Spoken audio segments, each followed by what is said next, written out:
Hey, this is Matt once again. Welcome back to the videos, another paid request, this time from Carson. Thank you so much for that. And for those interested in requesting any type of videos or topics, reviews, re-reviews, commentaries, video game related stuff, whatever, feel free to send it. You can join my PayPal, you join my Patreon, or send it via PayPal. Is usually the best bet. Also with PayPal, I think it's best to send under the friends and family gifts, whatever it's called thing. Seems like PayPal makes it easier for people if it's that way. But this time it's for Abbott and Costello Meet Frankenstein, which was nice to revisit this again. This is a film I did grow up with. Because with comedies, I mean, there's a lot of comedies I enjoy. Ones I did grow up with were those old black and white comedies in the era of Red Skelton, The Three Stooges, and Abbott and Costello. I had not seen all of their films at that time, but it was like Buck Privates Coming Home, this one, Abbott and Costello Meet the Invisible Man. I think Pardon My Saran was one of them. And maybe that's why some of those are actually some of my favorites of their movies, because I grew up with them. This one being number one of my favorite. And Abbott Costello, like, for those who don't know, they were such a popular team back then, especially the 1940s. Like, the 1940s for comedy was the era of Abbott and Costello. Even a little bit in the 50s, but Abbott and Luke Costello, they worked a lot on the radio, doing their routines. They're most famous for the routine is Who's on First? Who's on first? What's on second? I don't know who's on third. I'm not going to do the whole routine. It's on YouTube. It's a very funny routine. And they had a contract. And like I said, there's a point where the studio got rid of people. And they were one of the few to stay there. And they didn't want to do this movie, from what I understand. They did not want to do this movie. They thought it was a stupid idea. That it was going to be such a horrible film. I remember hearing from the director that the guys who played the monsters were actually really nice. The real monsters were Abbott and Costello, because they just they wanted to improv. They didn't want to be there. They just, and then funny enough, it's become their most popular film. It was easily one of their biggest hits. So the irony of that. And these are two guys that they have great chemistry as a comedy team. From what I understand, they did not like each other very much at all, especially by the end.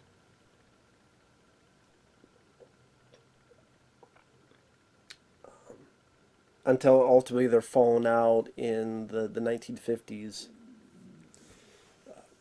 And then after the falling out, Luke Costello passed away not too soon after. And I've heard that like Bud Abbott of the two is a little bit of the nicer guy. Luke Costello, despite him being sort of the, the goofy, silly guy, seemed like a guy you would never want to meet in person in real life. This would seem like to me. Which shows, I mean, he's a pretty good actor, because gives the opposite impression when you see him on screen.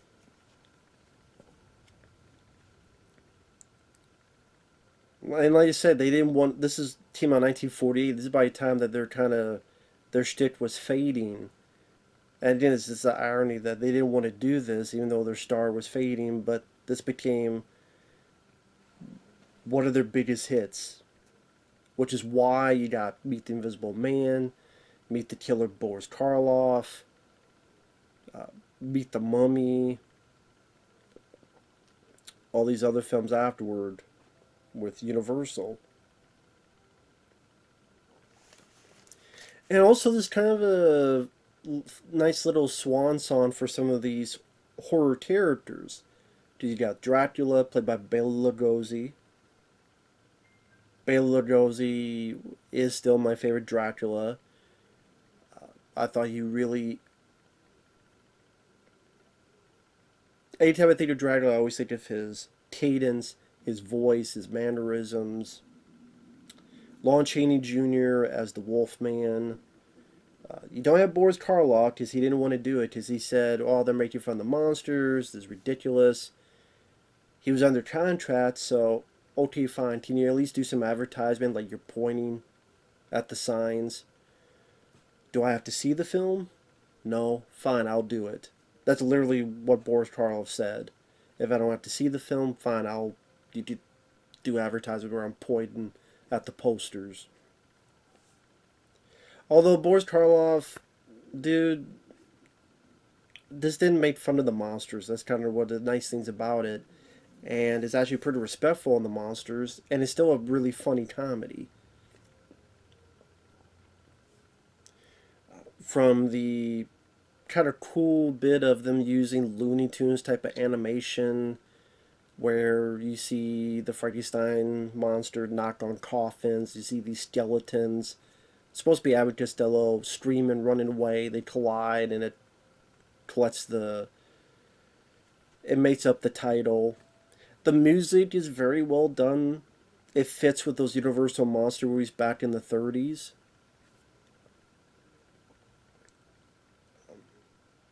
Not a lot of people talk about the score, but it's actually a very well done score for what kind of movie this is.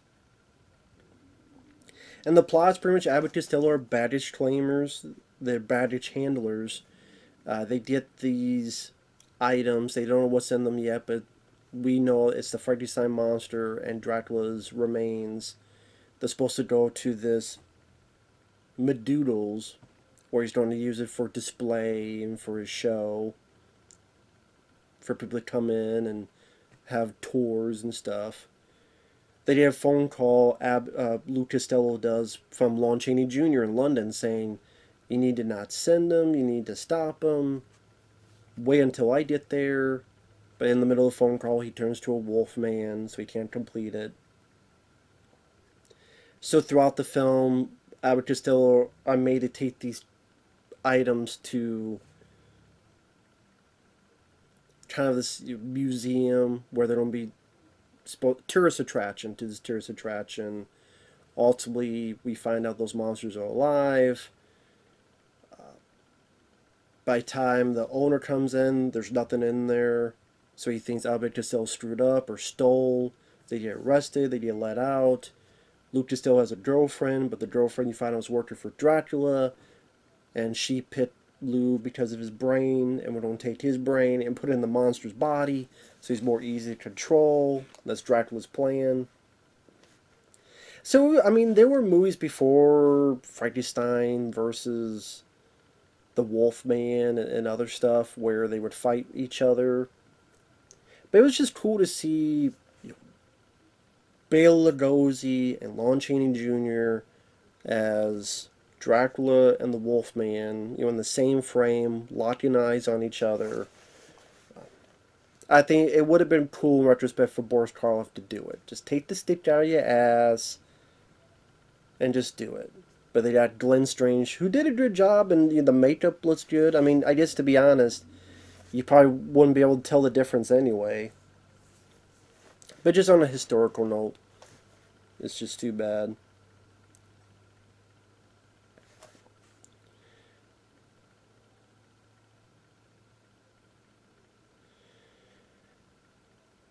And Bela Lugosi, he still has his Dracula. You tell that he's not sleepwalking. He had problems with drugs throughout the years, but he was like after Dracula, he had said no to the Frankenstein monster. I think he regretted that, and then he was kind of cast aside.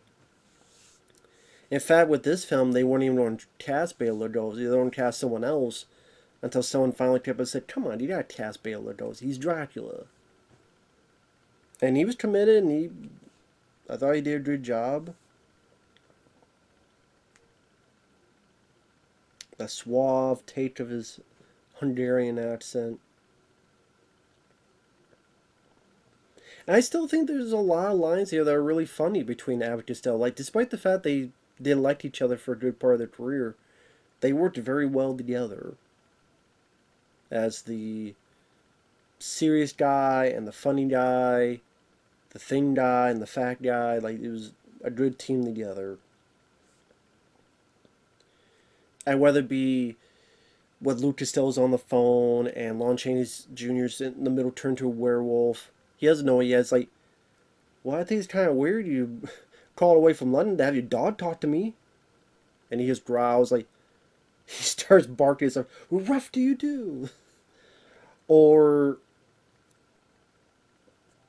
he goes to Medudo, who's a complete asshole. And it's like, I've been here all the time. How long you been here? 5 minutes. What you beefing about? I've been here 5 years. You don't see me doing that. Or what Lon Chaney Jr. is trying to warn them about when the moon is full and he turns to an animal, or turns to a wolf. And then Lou's like, you and 20 million other guys. Or when they're in the tour attraction, they're getting the items in, he keeps hearing stuff, and then Bud Abbott's like, that's the wind. Well, they should get it oiled then. Does he hear creaking? It's like the wind.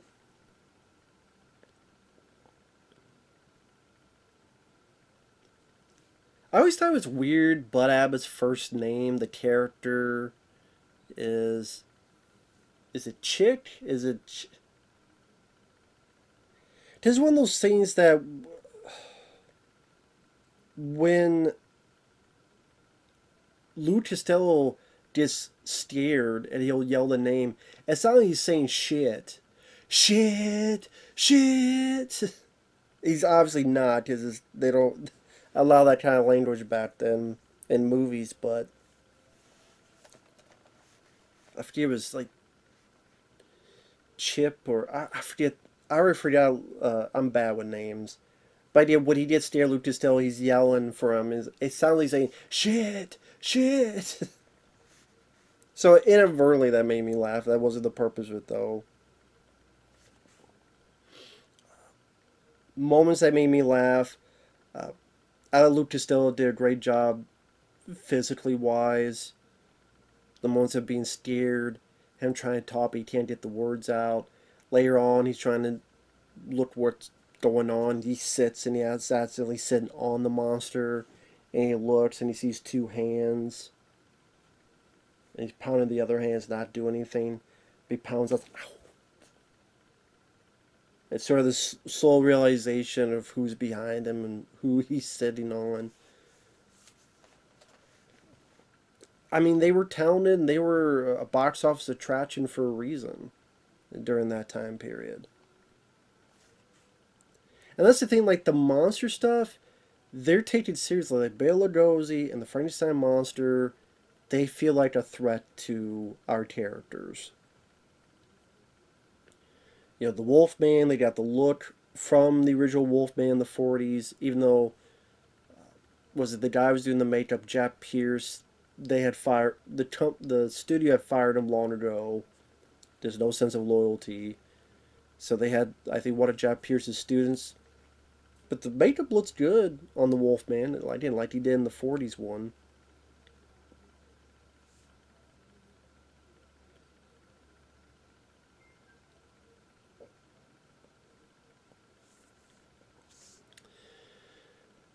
And like I said, there's never a time where they're doing something that's really embarrassing. You don't have Dracula or someone tripping over them or pie thrown at them or like nothing ridiculous. Like I said, they are threats and the music is serious as a threat.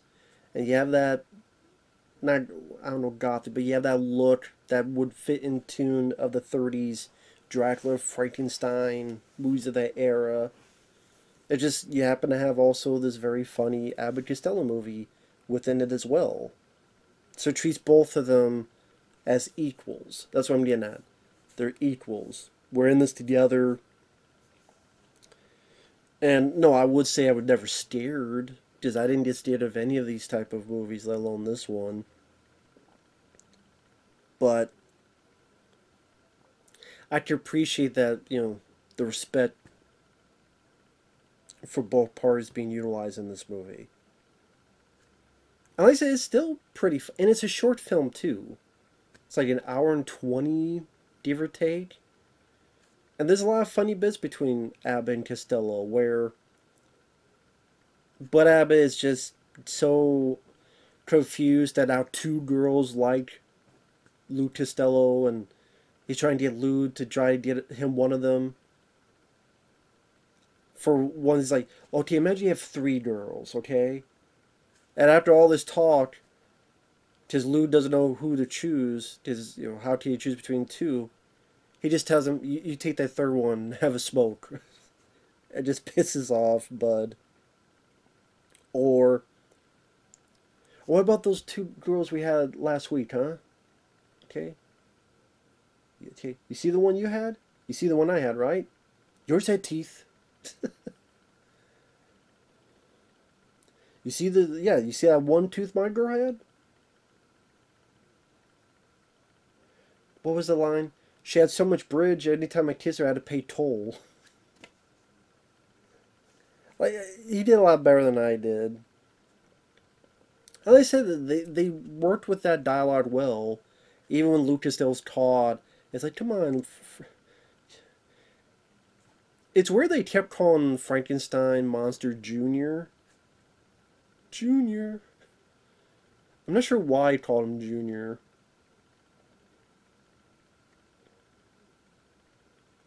I guess if he called him Frank or Frankie, it'd be a bit too weird because that's the guy, not the monster. I just had to call him something. But he says, listen, you don't want my brain. I've had this for 3 years and it hasn't worked yet.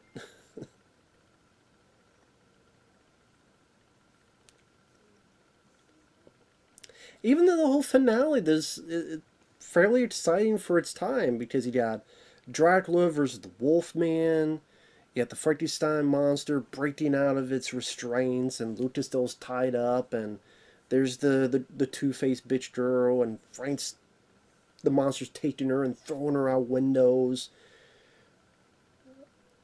Bud and Lou are escaping through the castle, punch through doors, almost ready to grab them. It's not a slow film, pretty fast-paced film. I know this doesn't have the best continuity with the other films, but you could kind of look at this as the end of these monsters.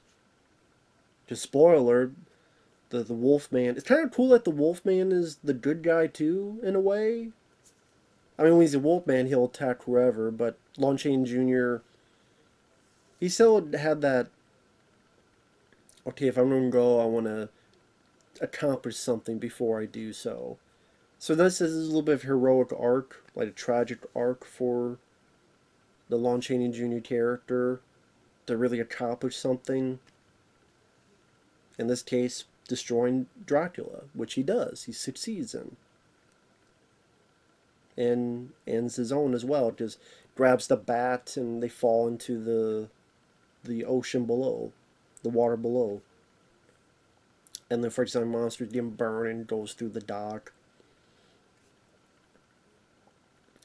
I mean, the one guy who's like the assistant but doesn't know what's going on to Dracula and the girl.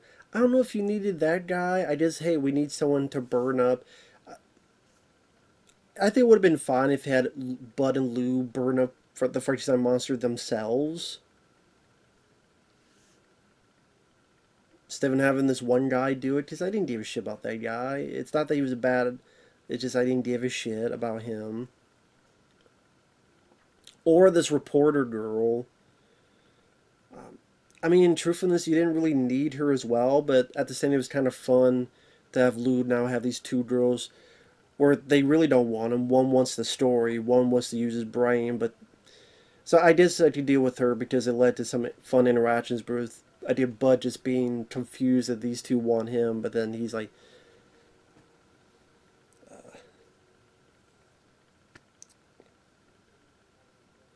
hey, that girl's going to sin for me.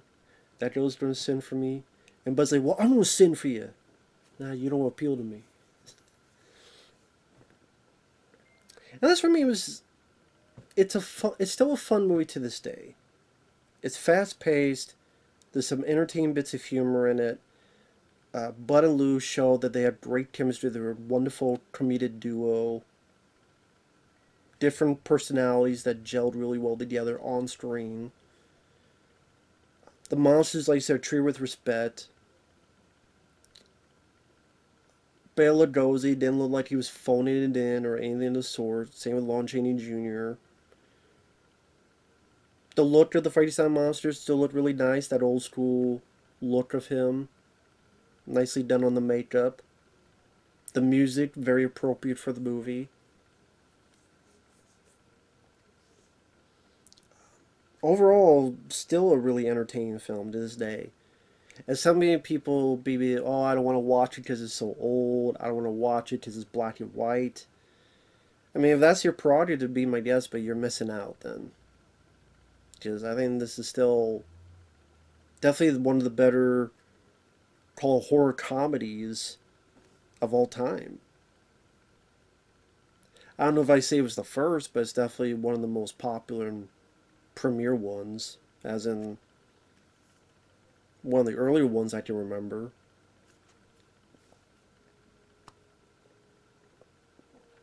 And it's where you look at how some of the horror icons are treated nowadays, with how stupid they're put into these and movies that are supposed to be serious.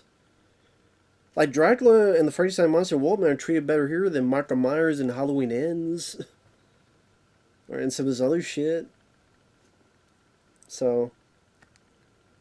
Oh, and of course you do have a nice little cameo, in a way, where Bud and Lou are going back and there's the Invisible Man, voiced by the great Vincent Price. So. Technically, you have Vincent Price and Bela Lugosi in the same movie, just sadly not in the same frame, but that's pretty cool as well. That's also would have been cool if it was Boris Karloff, because in the same movie you got Vincent Price, Bela Lugosi, Lon Chaney Jr., and Boris Karloff. But you know, then Karloff did the other Abbott and Costello movie later on, which is funny. In that movie, it's called Meet the Killer, Boris Karloff. But I don't even remember if was Boris the killer in that. Actually, it's been a while since I've seen that one. Maybe it was, but I can't remember. I guess maybe it was. But I thought there was something else to it, like there's like some twist. It's been forever, so I don't remember much about it. I do remember liking Meet the Invisible Man, which is where they got Vincent Price as a cameo for this, but they didn't get him for that movie. But I guess technically in that movie, the plot's about a boxer. I guess it's kind of hard to think of Vincent Price as a boxer, so I guess I can understand it. But yeah, still love this film. Still enjoyable. And actually, one more thing I'll show. Be one sec. See if I can get this without...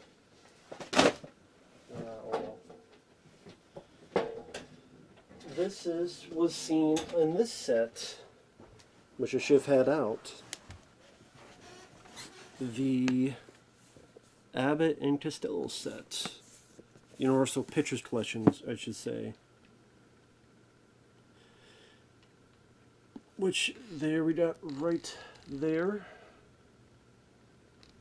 But yeah, this is the set, which opens up like this. And it has the Abbott and Costello movies in there, including...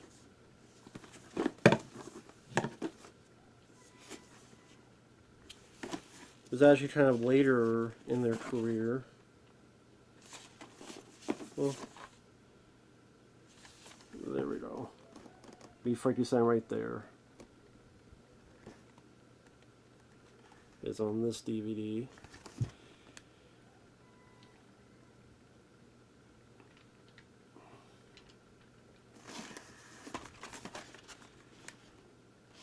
Which I believe there were a couple features. I can't remember what they are though. Actually in this booklet it probably will say in here actually. Actually, let's take a look at this.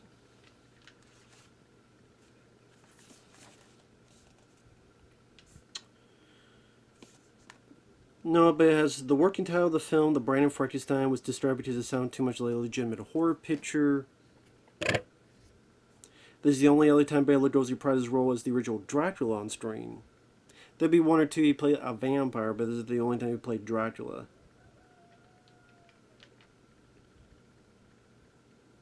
In his excitement, Wilbur calls Chick Abbott during the revolving door sequence. The film is on the AFI list of 100 greatest comedies. Richly deserved, in my opinion. And here we see a little bit of... And my neighbor's roosters, they give their approval of this too. But yeah, this is something I got back then. It was pretty spendy, but I'm a fan of these guys, and this is nice to have. So, yeah, they're DVDs, they're not Blu-rays, but it's a nice package there. But yeah, with that said, thanks for watching, take care, and we'll see you guys later. Bye-bye.